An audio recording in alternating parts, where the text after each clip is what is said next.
Well, hey y'all, and welcome to 10 Talk, and welcome back for those of y'all who have been spinning the block with me. I am excited because we are in a new season, and not just on the podcast, y'all, but in my life. If you follow me on socials, then you would have seen that I recently made the transition out of my ministry job of almost 5 years. And my family and I, we made the transition out of our church of almost 8 years. And that is a long time. A long time to pour out and to get poured into, a long time to root, a long time to be somewhere and to suddenly hear the whisper of God to say, it's time to go. And y'all, if I'm being honest, it wasn't even a suddenly. It was, we had heard the whisper for a while, but then he started to yell. So when the Lord tells you to go, unless you want to be like Jonah, which we did not, we had to be obedient. So safe to say we are in uncharted territory. This is a new chapter, a fresh start. And with new seasons come new lessons. So I figured God is teaching me, so I might as well bring y'all into the classroom with me. Hence season 3, which we are calling 10 with 10. This season is different because these episodes will only be 10 minutes, give or take. So these episodes are going to be 10 minutes with 10 lessons inside of each episode with just me. 10. It's going to be fun, hopefully, but let's get into it. This episode we are calling the demo before the destiny. Let me tell you where God has me right now. I feel like he has me in a unbricking season. I know that sounds weird, but let me explain it to you how I explained it to my homegirl. I said, it feels like all my life I have had the foundation of the Lord.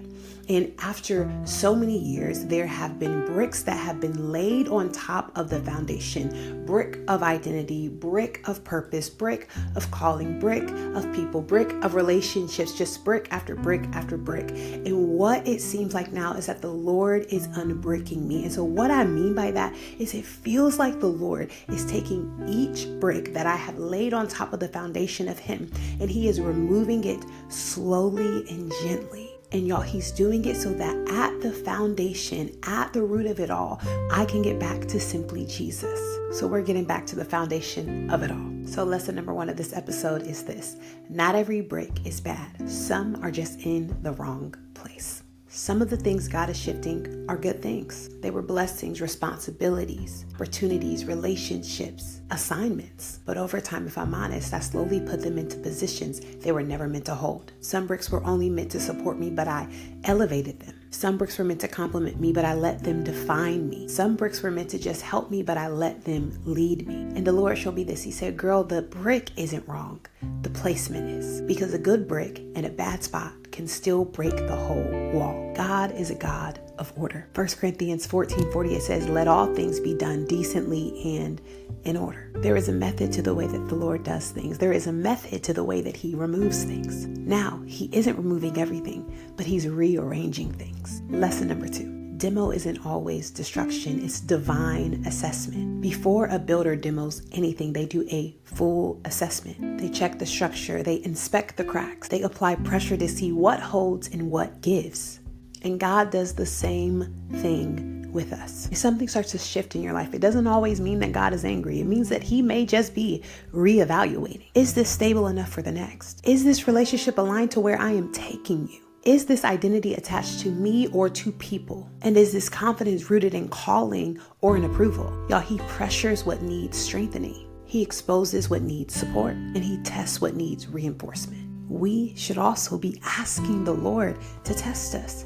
David did. David asked the Lord to search him and know him and show him if there is any unclean way in him. And then he asked the Lord to lead him on the right path. And don't be surprised when you ask the Lord, you feel pressure. But can I tell you something? The pressure that you feel, it isn't punishment. It's God checking the structure. Number 3, what may feel like falling apart is usually God clearing the site. When buildings come down, normally nobody cheers, nobody claps, nobody gets excited watching demolition dust fill the air. But what the builders know is that demolitions create space. So some of the things I cried over, some of the doors I begged for God to stay open, some of the seasons I tried to hold on to, God had to clear them out because they were taking up too much real estate. He clears the ground so something stronger can stand. He clears emotional clutter. He clears out spiritual noise. He clears the people that cannot go into this next chapter with you. And he clears the cycles that would sabotage your future. He is doing a new thing. Don't believe me, believe the word of God. Isaiah 43:19, it says, behold,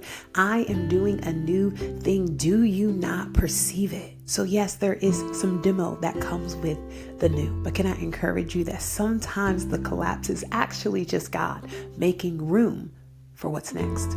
Number 4 is this: you can't build new blessings on old burdens. God will never stack a new promise on an old pain that hasn't healed. He won't place new vision on top of old insecurity. And he won't place fresh responsibility on resentment or burnout. Some things God removes, they aren't attacks. They're extra weight. Weight from old season, weights from disappointment, or weights from old ways of thinking. He's saying, baby girl, baby boy, lay this down because you cannot carry this into destiny. Hebrews 12:1, it tells us to lay aside every weight and every sin that so easily besets us. So when he asks you to give up that burden, not only is he blessing you, but he is lightening you. And number 5, God will never let a wall stand that hides his foundation.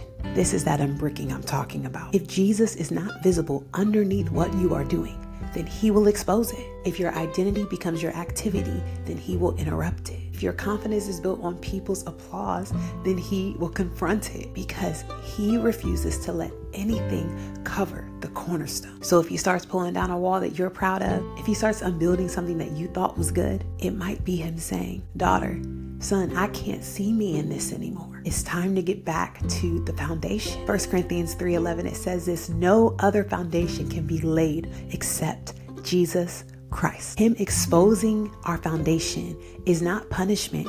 It is love. We're halfway done. I hope y'all still with me. Okay, number 6, a good brick and a bad spot can still break you. There were some things I asked the Lord to bless, and he said no, because blessings become burdens when they're out of position. Some relationships weren't wrong. They were in the wrong role. Some responsibilities, they weren't evil, but they were elevated above grace. Some opportunities, they were not the enemy, but they were not a sign. And a good thing can easily become a heavy thing. But I thank God that he takes our heavy from us. Matthew 11:28, it says, come to me all who are heavy laden, and I will give you rest. Y'all, God is redistributing the weight so that we can breathe again. Number 7 is this: you cannot renovate around rot. We love fixing instead of facing. We love painting over instead of pulling it out. We love touch-ups and we hate tear down. But God will not let us decorate dysfunction. He will expose what we hide, not to harm us, but to heal us. And some of the discomfort we feel is God refusing to let us hold on to what is hurting us. He doesn't renovate pain, y'all. He removes it. And speaking of removal, this is number 8. Removal isn't rejection, it's reinforcement. God's no's are rarely personal. They are structural. He removes people he knew would break you, opportunities that would drain you, platforms that would crush you, positions that would distract you, and rooms that would stun you. He removes what cannot support the next floor.